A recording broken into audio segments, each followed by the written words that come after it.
à ce Dieu si tu gardes ses commandements. Tu vois? Quand tu crois, j'ai dit tout à l'heure, que l'Église va t'enlever, quel est l'acte que tu poses qui confirme que tu crois qu'il y a un enlèvement? Que tu vis dans la repentance, tu vis dans la sanctification. Quand tu enseignes la fin des temps, quand tu enseignes que l'Église va t'enlever et que tu vis dans l'humilité, en fait, tu ne crois pas à ce que tu as enseigné. Tu vois? Tu ne crois pas à ce que tu as enseigné. Tu vois? C'est, je dis un peu ça sous forme de parabole, sous forme de proverbe. C'est acquérir la connaissance sans l'accompagner par l'obéissance. C'est comme prendre un taxi, une fois arrivé à destination, et tu ne paies pas le chauffeur. Ça crée des troubles. C'est-à-dire quoi? Quoi le lien? Tu acquiers de la connaissance, et une fois que tu arrives à la destination au ciel, je te vois dire que je ne te connais pas. Retire-toi de moi. Tu as commis l'iniquité. Tu n'as pas mis ma parole en pratique. Tu n'as pas oublié mes commandements. Tu vois? Donc ça, on doit faire très attention. Tu vois? Ici, Ève a eu la connaissance. Tu vois? Comme je disais tout à l'heure, on peut discuter comment elle a eu cette connaissance. Mais encore une fois, supposons qu'elle n'a pas eu la bonne connaissance, il y a une chose qu'Adam et Ève pouvaient faire qu'il n'a pas fait. Adam pouvait dire, Ève d'abord pour aller voir Adam et Adam. Voici ce que le diable dit, voici ce que le serpent dit. Le serpent dit que si je mange de ça, je ne mourrai pas. Toi, tu m'as dit l'autre jour que si je mange, je mourrai. Tu vois?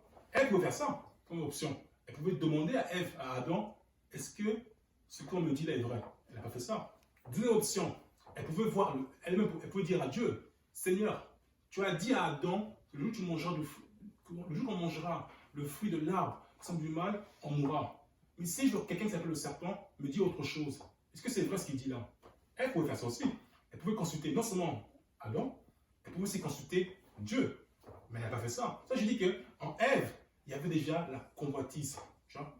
Comme on l'a vu dans Jacques 1, verset 15. Tu vois? On va le lire rapidement.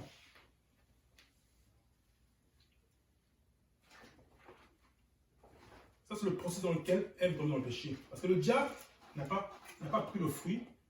Il a ouvert la bouche de Ève, elle les mange. Non, le diable n'a pas fait ça. Le diable a semé une semence. Une fois qu'il a semé, il s'est retiré.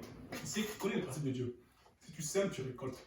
Il a semé la semence, il est resté tranquille, il a juste attendu que Ève vienne manger le morceau.